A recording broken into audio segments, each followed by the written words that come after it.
Je ne sais pas si tu es comme moi, mais au début du numérique, j'ai eu beaucoup de mal à comprendre le vocabulaire attaché aux capteurs et celui attaché aux images. C'était un peu la pagaille dans ma tête, et je confondais allègrement toutes les notions de taille, dimension, définition, résolution, pixels, photosite, j'en passe et des meilleurs. Alors, si tu es dans ce cas, ce tuto s'adresse à toi. Alors, ami photographe, bonjour et bienvenue dans ce nouveau tuto. Prenons le terme de taille par exemple, exprimé en millimètres ou en pouces. Pour le capteur, il désigne deux choses. Soit ses dimensions physiques, exemple un capteur 24-36 qui mesure effectivement 24 mm sur 36 mm, soit le ratio entre sa largeur et sa hauteur, exemple un capteur 3,5 ou 4/3. Pour l'image, la taille désigne la largeur et la hauteur du document une fois imprimé. J'ai un moyen mnémotechnique pour me souvenir de ce que désigne la taille. Je me représente un bonhomme dont on mesure justement la taille, qui est une grandeur physique, 1,50 m par exemple. La taille c'est concret, mesurable, avec les moyens classiques. Oui, mais qu'en est-il de l'image qui s'affiche sur un écran? Eh bien là, nous entrons dans le monde du numérique, où tout est défini par un nombre de pixels. Pour l'image qui s'affiche sur l'écran, on ne parle plus alors de taille, mais de dimension, qui correspond à la largeur et la hauteur en pixels qu'elle occupe sur l'écran, quelle que soit la dimension et la définition de celui-ci d'ailleurs. Mais les pixels servent aussi à définir la définition d'un capteur, c'est-à-dire le nombre de photosites qu'il contient.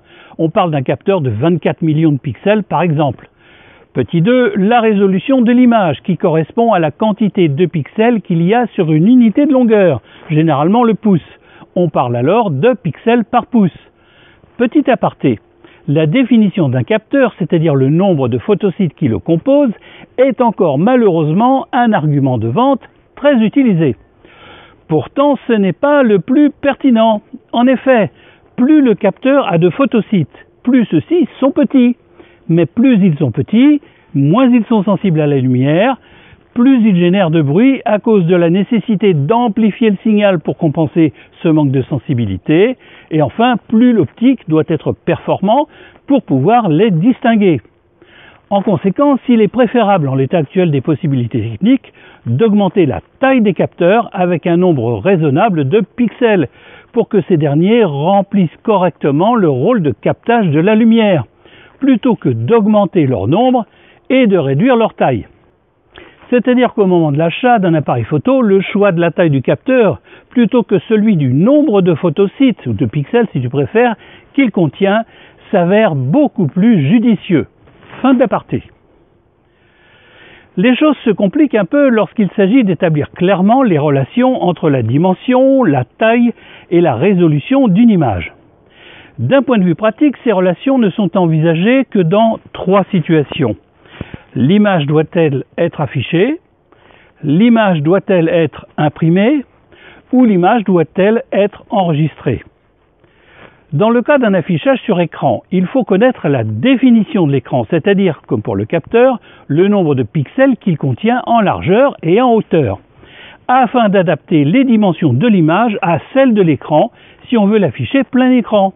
Puisque l'affichage d'une image sur un écran répond à une logique toute simple. À un pixel d'écran correspond un pixel d'image. L'impression d'image, quant à elle, nous oblige à nous intéresser à ses dimensions, mais aussi et surtout à sa taille et à sa résolution. Ces trois variables interagissent, c'est pourquoi il faut définir des priorités en fonction de ton projet. Ou, si tu préfères, définir une constante auquel les autres variables s'adapteront. Et si l'on doit enregistrer une image, c'est à son poids auquel on doit particulièrement faire attention, c'est-à-dire le nombre de kilooctets, mégaoctets ou gigaoctets nécessaires pour la stocker. Le poids d'une image est naturellement lié à ses dimensions, mais pas seulement. D'autres facteurs interviennent, comme le type de fichier utilisé et la qualité de la compression. Tout ça est un peu complexe, même si, en définitive, c'est assez logique. Je ne peux malheureusement pas développer tous les aspects de cette question dans un tuto de ce genre, mais si tu veux approfondir la question, j'ai écrit une petite formation à ce sujet que tu pourras regarder à tête reposée.